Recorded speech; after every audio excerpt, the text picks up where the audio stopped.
महानगरपालिकेने निवडणुकीच्या अनुषंगाने वॉर्ड रचना जाहीर केलेली आहे।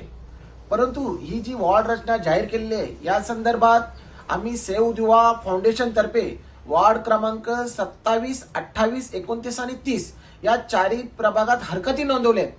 आपण बघाल तर वार्ड क्रमांक 27 मध्ये 50,815 मतदार आहेत, प्रभाग क्रमांक 28 मध्ये 50,508, तर प्रभाग क्रमांक 29 मध्ये 38,172 हा 3 सदस्याचा प्रभाग आहे आणि प्रभाग क्रमांक 30 60,105 एवढी मतदार संख्या या वॉर्डांना दिलेली आहे।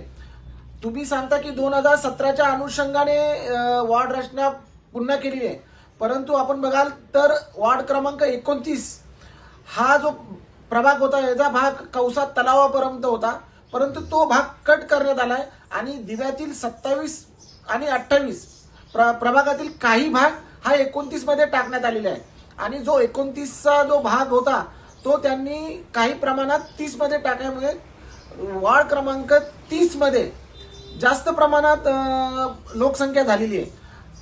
आमचं म्हणणं तेच आहे की जर आयोगाने सांगितले की लोकसंख्येचे मर्यादेचं उल्लंघन झालं नाही पाहिजे, जास्तीत जास्त लोकसंख्येच्या 10% जास्त मतदार ह्या मतदारात यादीत असले पाहिजेत, परंतु येथे वार्ड क्रमांक 30 मध्ये आपण बघाल तर 15 ते 18% मतदार जास्त आहेत, म्हणजे इथे कुठेतरी नियमाचं उल्लंघन झालेलं आहे।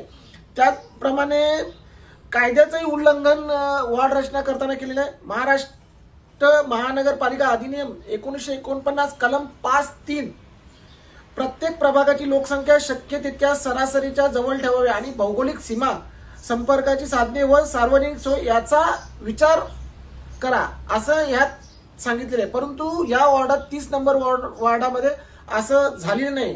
त्याप्रमाणे कलम 6 प्रभागाची संख्या व लोकसंख्या यामध्ये संतुलन राखणं बंधनकारक आहे, परंतु त्याप्रमाणे झालेलं नाही। कलम 7A मतदारसंघ निश्चित करताना नैसर्गिक सीमा व शासकीय सोयींचा विचार करणे आवश्यक आहे, परंतु आपण बघाल तर 29 हा वॉर्ड मुंब्र्याच्या काही भागापर्यंत पण जातो आणि दिव्याच्या काही भागापर्यंत येतो, त्यामुळे सोयी सुविधांना यात ताण येणार आहे, त्यामुळे आम्ही हा ऑब्जेक्शन घेतलेलं आहे।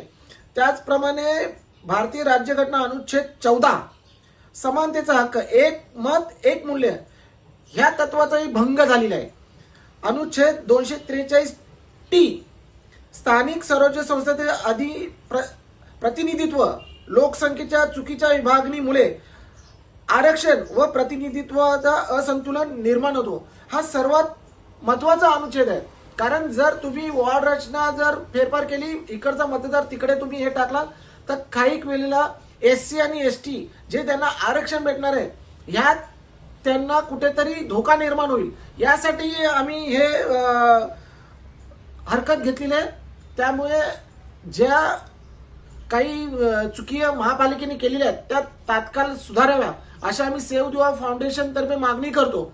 जर तुम्ही या हरकतींचा विचार केला नाही तर आम्हाला न्यायालयात दाद मागावी लागेल।